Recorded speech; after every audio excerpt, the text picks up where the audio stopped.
Bueno, hemen bildu gara eragile ezberdinak, ezer baino lehen dei egiteko zapatu honetan Baionan burutuko den Bake Bidea plataformak deituta burutuko den manifestaziora deitzeko.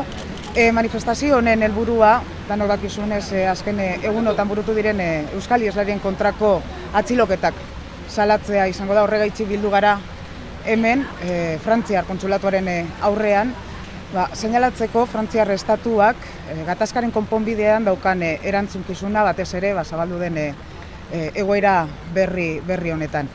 Hiru atxiloketa hauek, Jokin Aranalde, Beñat Torrazagasti eta Aitor Zubillaga, benetan dira larriak.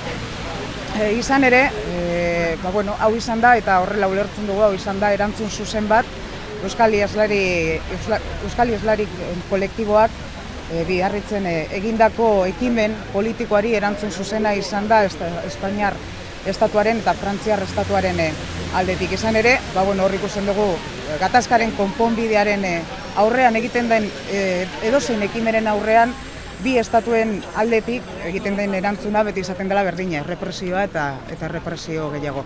Esaten nuen bezala, atxiloketa hauek eta gertakari hauek benetan dira larriak. Pertsona hauek, hiru pertsona hauek bizimodu normal eta normalizatua egiten dute iparraldean, eta gainera Jokin Aranalde da Euskal Iheslarien kolektiboko mintzakidea.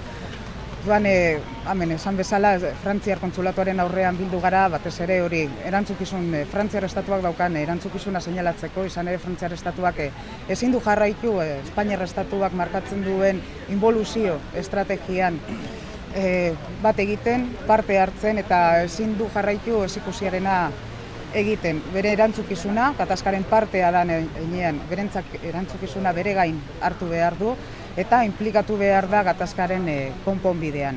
Amaitzeko, berriro gogoratzea, eta dei egitea mundu guztiari Baionan zapatu honetan burutuko den manifestazioan parte hartzera, atxiloketa hauek salatzeko, eta Frantziar estatuak, euraginduak, Espainiar estatuak eskatzen dituen euragindu guztiak betetzearen ekimen hori salatzeko.